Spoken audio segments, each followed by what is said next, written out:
Good evening. It's good to see everyone this evening. I apologize. I was conversing with some of the brethren, and I had a lot of time when I started, and I didn't have any when I got through. We're looking at searching for Jesus, and really last week you dealt with the Day of Atonement, and some of the old timers used to say "at one meant." That's the way they'd say it. Because that's what it does. It makes us one with God, something we don't have without, of course, the sacrifice of Jesus.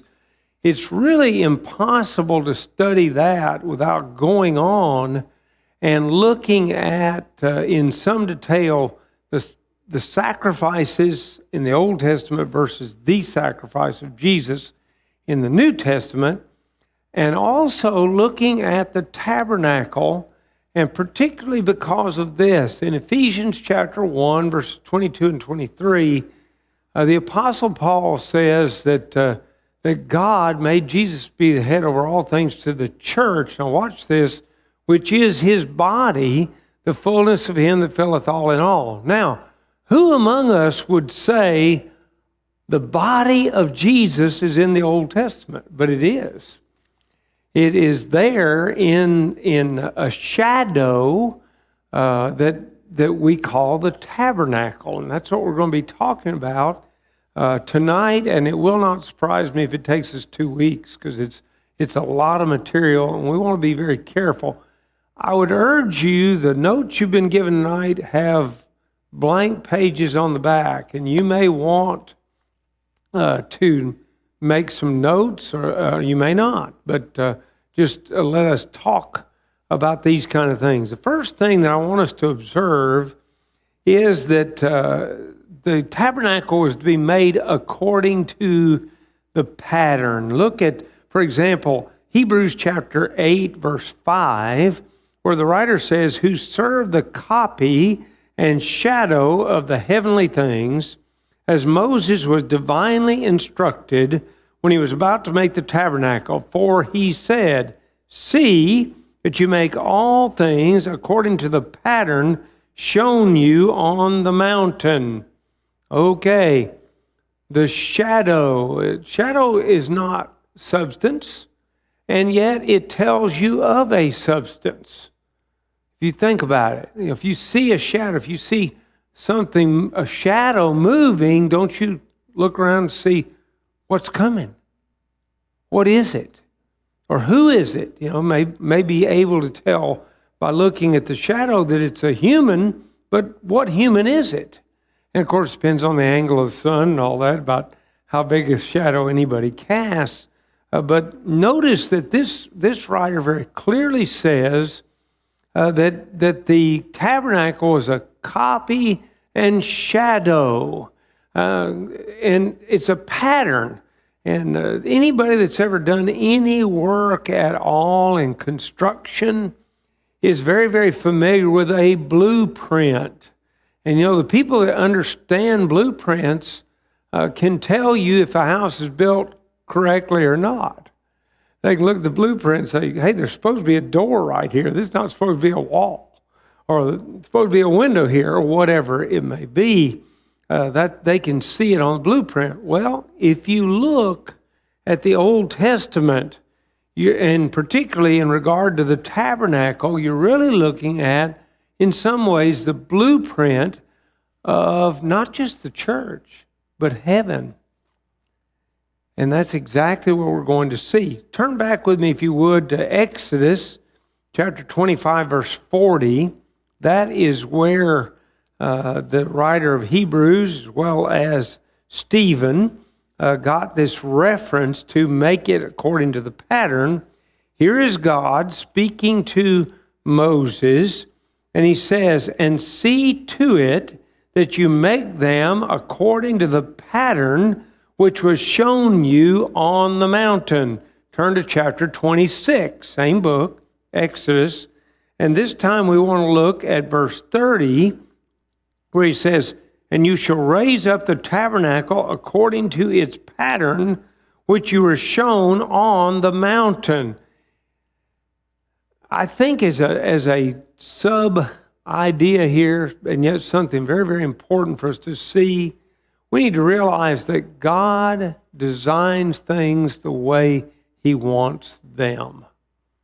He's very particular that things be done the way He says to do them.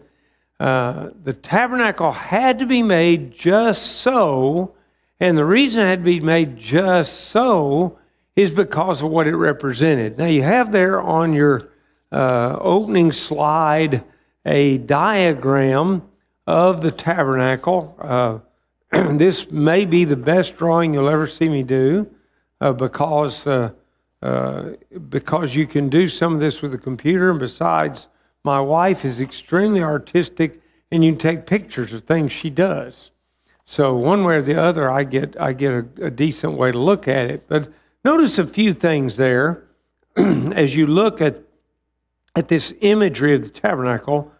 The brazen altar burnt offering is going to be very important on the day of atonement and other days, other sacrifices. The brazen laver is also very significant.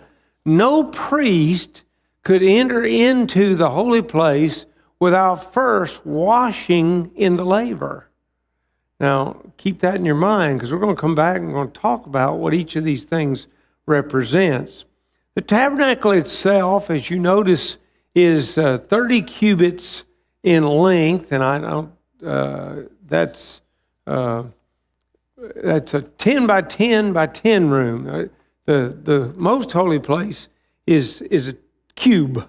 It's 10 feet high, by 10 feet wide, by 10 feet long. All that's how it works. Okay, the holy place is it's a rectangular block, if you want to think about it that way. It too is 10 feet high, but it's or 10 cubits high by 20 long, and still that same 10 width. Now, a cubit, what's a cubit? A cubit is, generally speaking, the length of the ruler's arm from his elbow to his longest finger. And as a general rule, that's 18 inches. Now, it will vary. And so, it could have a little variation in it. Rarely would it be less than 18 inches. So if it's 10 by 10 by 10, it's really, we'd say 15 by 15 by 15, because we'd call it feet, probably. You could say yards, but we rarely ever talk about yards when we're constructing a house, or at least I don't. I'll put it that way. Notice in the holy place that there are various items that are located there. For example, on the wall on the northern side, you have the table of showbread, pronounced showbread, but spelled S-H-E-W all the time in the Old Testament. But we call it showbread. It was 2 by 1 by 1.5, and again, all that's cubits. So you can do a little multiplying out if you want to come up with an exact figure in inches. Then on the opposite wall is the Golden Menorah. Most of the time in the Bible, you're going to see it called the candlestick. Sometimes it's called the lampstand because it did have lamps on it. But now they call it a menorah, and that's probably more familiar to most people. You got to have light if you're going to be working in there because it's totally enclosed, no windows, and so thus the lampstand. And then you've got the golden altar of incense that is located, and it's located right in front of the veil. And the veil now goes from top to bottom, and when does it actually finally suffer intense damage? The veil. Do I know? At the crucifixion, when Jesus died, the veil of the temple was torn, but now if you read up on that veil, it was extremely thick, made of really strong materials. And you'll notice that Matthew says it was torn from top to bottom. No man could do that. 15 feet up in the air, what are you going to do? Even the best basketball players don't jump up 15 feet. And then tear the thing, from top to... No, God did that. And that's very, very apparent. Now, of course, that's in the temple built by Herod. I understand that. The temple that was built by Solomon's long since gone. But the veil, very, very important. Okay, when you go through the veil, you enter into the most holy place, also known as the Holy of Holies. And the most holy place had within it one major article of furniture.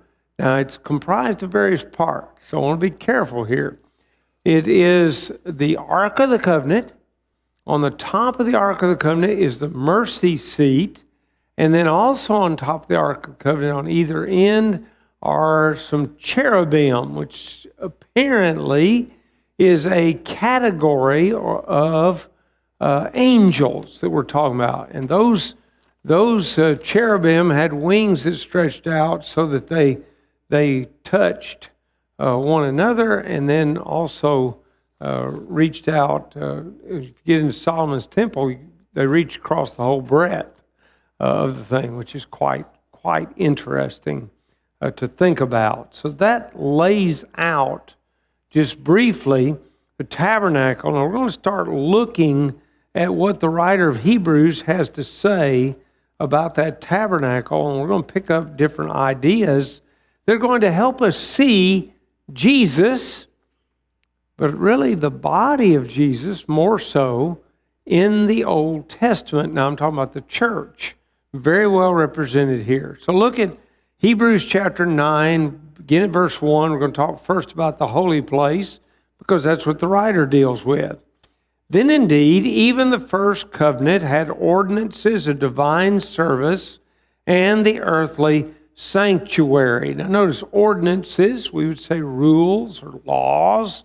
There were certain things they were expected to do in the holy place. God laid out exactly what he wanted to go on. Now, was he serious about this? Well, you might ask Nadab and Abihu. I think he was pretty serious because they brought in unauthorized fire. And by the way, later translations, especially the English Standard, translated that very well. In fact, one day I was working on an article and I called Brother Woodson, who was still alive in those days, and I said, Brother Woodson, have you looked at it? And he said, I have not seen that in the English Standard. He was so excited because it's really the correct translation that they have. They presented unauthorized fire, and God, of course, took their lives for it. So he goes on, for a tabernacle was prepared, the first part, in which was the lampstand, the table, and the showbread, which is called the sanctuary. The first part called the sanctuary. So let's talk about that particular place. Let's look at the lampstand. If you want to maybe put a finger in Exodus 25, because much of what we're going to see in regard to the rules for these things is found in Exodus chapter 25. The lampstand in particular is found beginning in verse 31. You shall also make a lampstand of pure gold. The lampstand shall be of hammered work. Its shaft, its branches, its bowls, its ornamental knobs and flowers shall be of one piece. And can you imagine the craftsmanship that we're talking about here? This lampstand's got, 7 different lamps on it, and the whole thing one piece.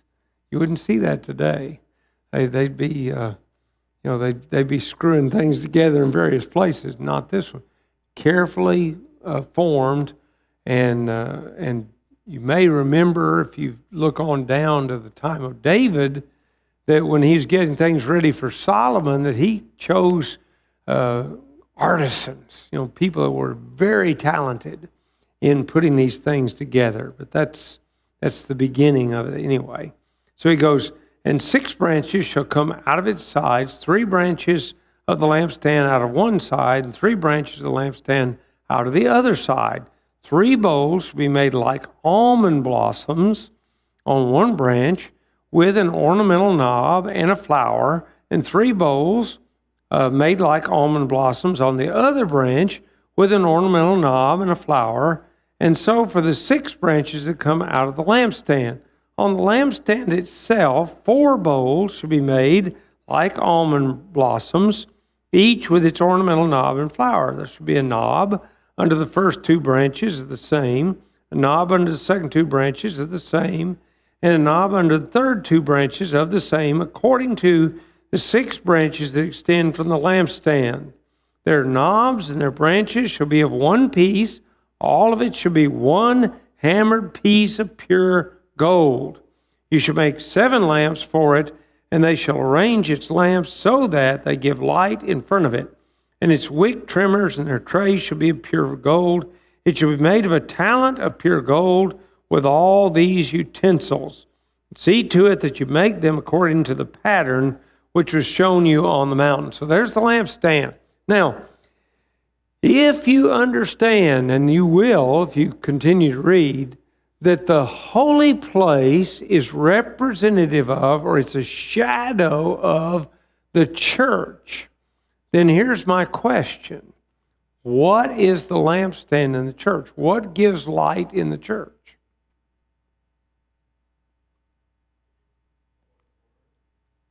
The Lord's Word, that's one thing. Psalm 119, 105, Thy Word is a lamp unto my feet and a light unto my path. What did you say? The members are a light, because didn't Jesus direct? You are the light of the world. A city that's set on a hill cannot be hid.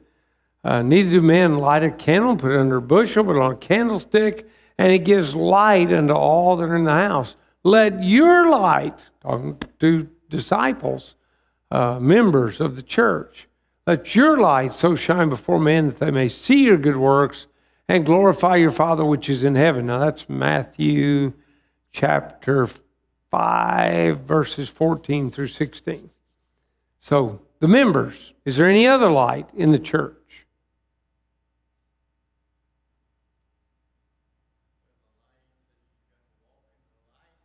Walk in the light as he is in the light. You're referencing 1 John chapter 1, verse 7.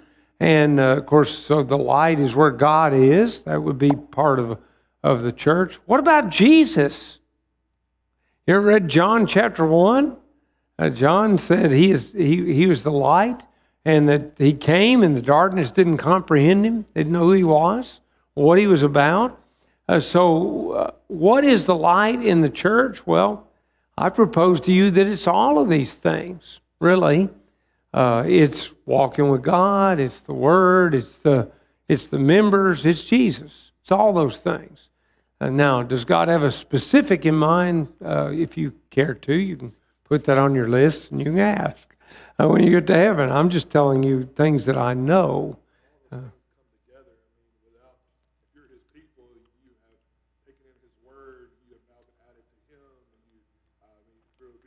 Mm-hmm. All those things come together to be the light. So I think they all are fair to represent the light. Yeah, Derek's saying they all come together, and they really do.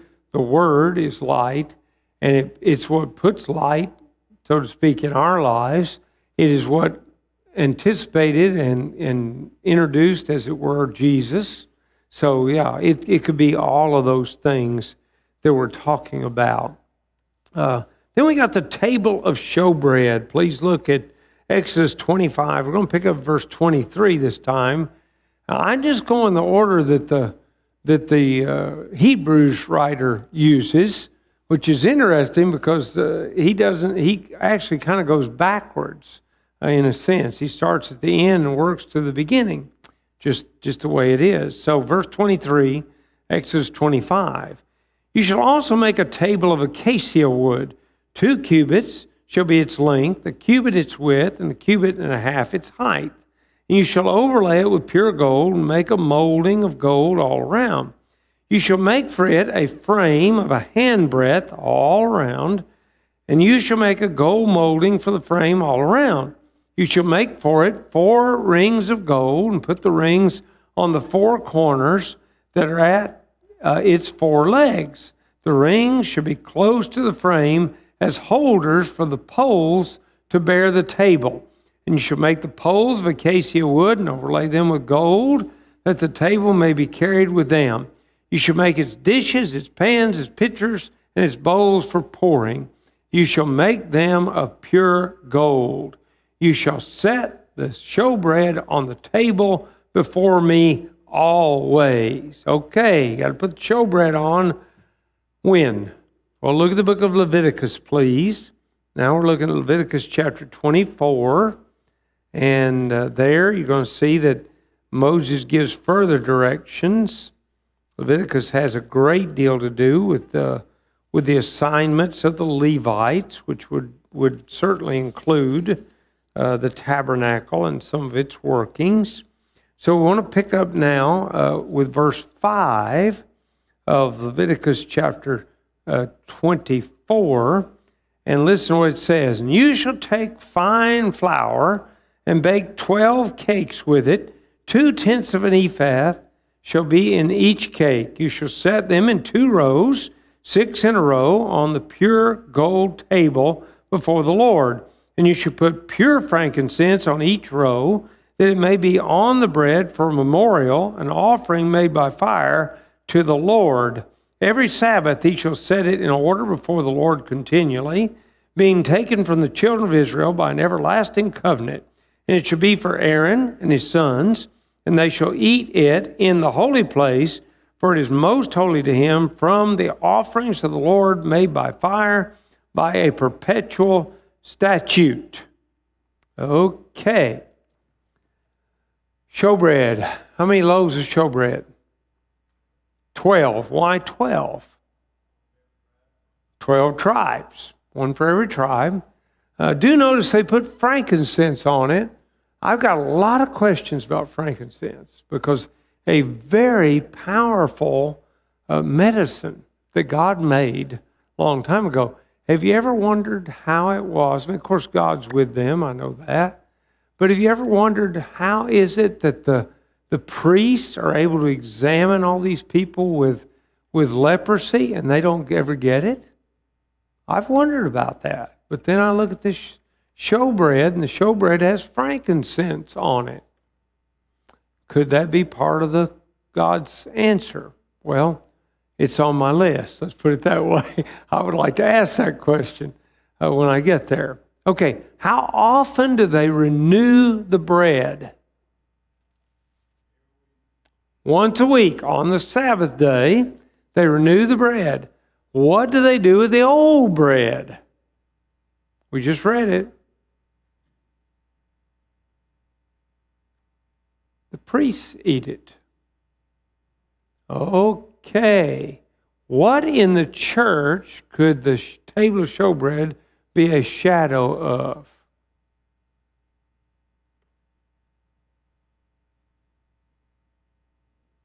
We have any tables in the church? Don't tell me we've got folding tables that we take up and down. I'm not talking about that. We have any tables in the church? What? The Lord's Supper is called a table. You don't have to have a table to actually eat it. The implication is it's a feast, a memorial feast, which you normally would put on a table. Very good. You're exactly right. The Lord's table. Now notice who eats of the table of showbread? The priests, right? We've already said that. Who are the priests in the church? Oh, every Christian. Look at the book of 1 Peter. 1 Peter chapter 2. The Apostle Peter, I want to put Paul there. I don't know why. But Peter's talking about it. And notice what he says, verse 9, chapter 2. He says, but you are a chosen generation, a royal priesthood. All Christians are priests. So we eat of the bread. How often do we renew it? They renewed it weekly. Isn't that interesting? They renewed it weekly. How often did they eat in the New Testament? Well, I think you can make a strong argument for weekly. If we establish the fact that they came together to break bread, which is not very difficult to do, Acts chapter 20, verse 7 lets us know that. 1 Corinthians chapter 11 is more the background command. Get the same thing repeated, said also in Matthew 26, in Mark 14, and in Luke 22. It's in all those places that it talks about it. So they're background commands. You say, why bring up background command? But it's very simple. If you don't have a background command, then an example is not binding. You got to have a background command to have a binding example. See, so when people talk about, talk about some things that they think you ought to do religiously, then my question to them is, what is your background command? It's very important to have one. We got the background command.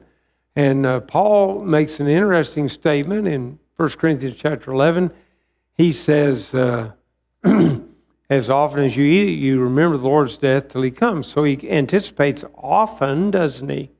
Now, we already said they partook of it when they came together. When did they come together? Well, in 1 Corinthians chapter 16, verses 1 and 2, the Apostle Paul, writing to that same church, says to them, as I've given order unto the churches of Galatia, even so do ye. Upon the first day of the week, let every one of you lay by him in store as God hath prospered him, that there be no gatherings when I come. The expression there in the original language, I don't do this very often, is kata mian sabbatu. So if you're writing that out in English, in transliterating it, you might say, then you end up with kata, that's K-A-T-A, that's one way to spell it. Since you use the kappa, I'll take that. That works pretty good. Mian is M-I-A-N, or mian, N. Sabbatu, S-A-B-B-A-T-O-U,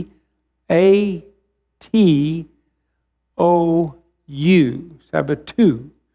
Is the way we write in English. Okay, what does it mean? Well, mian sabbatu. Let's start there because Greek is reverse of English. We're notorious. English is so hard for the rest of the world to learn because we speak backwards to everybody else.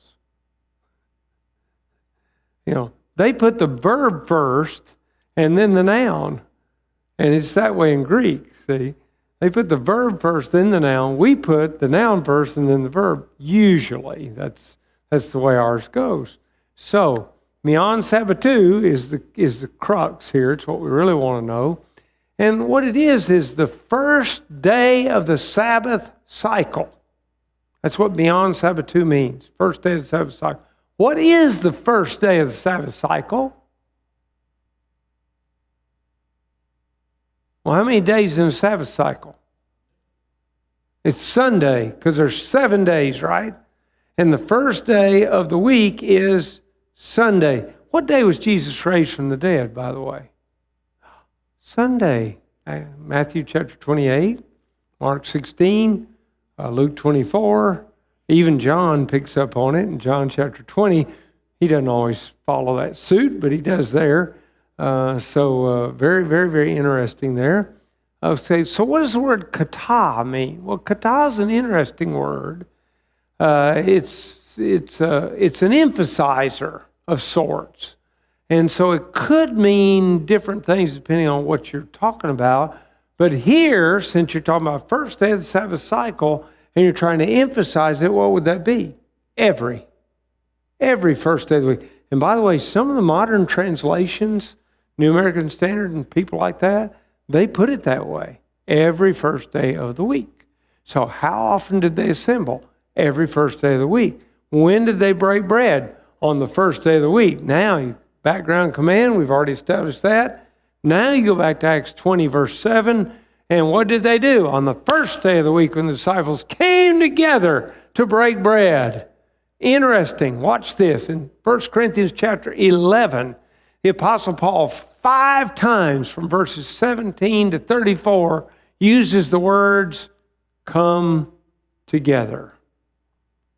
Luke was one of his great traveling companions. Is it a surprise to you that in Acts he would say, when they came together? Just past tense of come together, right? Yeah. So when do we priests in the church partake of the Lord's Supper? First day every week. Because that's when we renew the table, you see. All right. Any questions? I'm not using a board here, and I should have, but so any questions? It's open. It's open season. Yeah.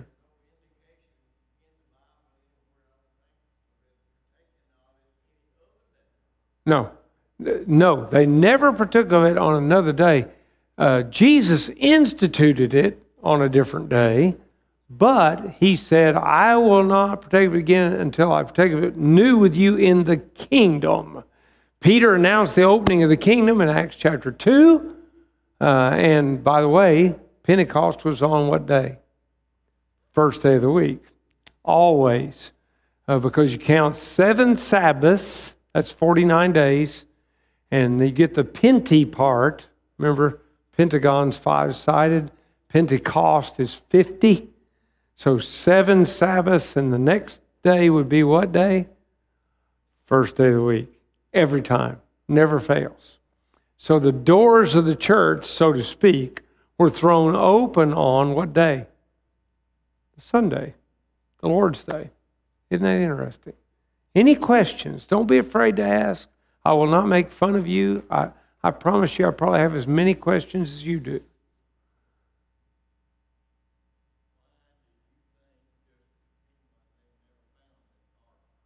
I don't think God means for anybody to find the ark. Now, I don't. The question was, why do you think that nobody ever found the ark? I don't think that God means for anybody to find the ark, for one thing. And I don't even know if it made it back from Babylon, if it was carried away by them. I don't know that. I'm not arguing that it didn't, because I don't know.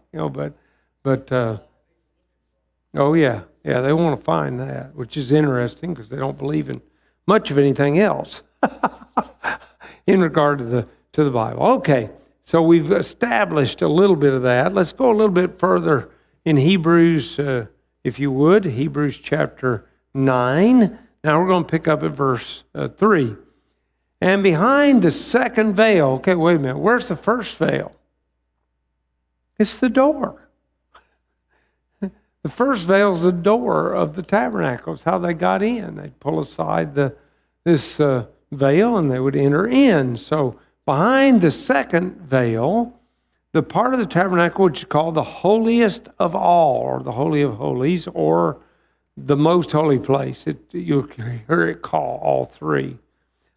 Which had the golden censer and the Ark of the Covenant overlaid on all sides with gold, in which were the golden pot that had the manna, Aaron's rod that budded, and the tablets of the covenant. And above it were the cherubim of glory overshadowing the mercy seat.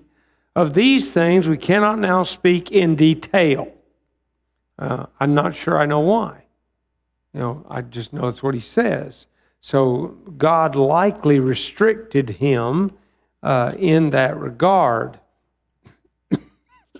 Excuse me. Let's look at the golden censer, because this confuses some people. They think that we're talking about the altar of incense. We are not. Talking about a golden censer. The book of Leviticus discusses it, and you looked at it last week briefly. You moved too quickly to do much else. Leviticus chapter 16. And by the way, there's no way you cover atonement without moving fast in 1 week. Okay, so Leviticus 16, verse 12. Here's what he says.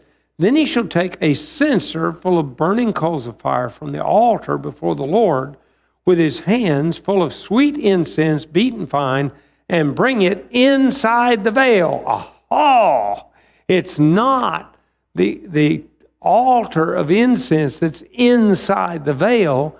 It is the censer. And he goes to the altar of incense.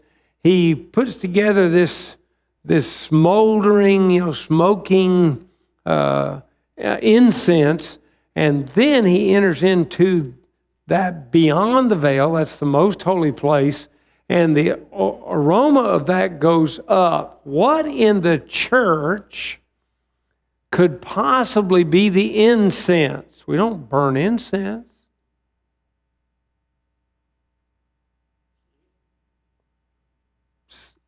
Prayer. How do I know? Revelation. Revelation talks about the incense, which is the prayers of the saints. See, so that's, by the way, singing was a pretty good guess, Tim. You're in the ballpark when you talk about that. We got the Ark of the Covenant, and that ark has, it names all this off. By the way, the omer full of manna is actually disappears in Old Testament. You don't see it anymore. And as does the Aaron's rod that budded. They both disappear, over a period of time. And all that seemingly is left is the 2 tablets of that had the 10 Commandments on them. That's all that was left. And particularly that's mentioned in 1 Kings chapter 8, verse 9. So in Solomon's day, that's all that's left. What happened to the other things? I don't know. If those folks were like me, if my phone didn't have a ringer on it, I could lose it. And even with a ringer on it, I can lose it. So I don't know how they lost them or where they lost them. Okay, the Ark of the Covenant had the mercy seat covered by 2 cherubim.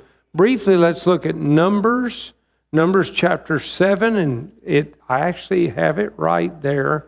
It's verse 89. I had to double check myself. Sometimes I put 8, it's supposed to be 8 and 9, and I jam them together. Not this time. It really is 89. Number 7.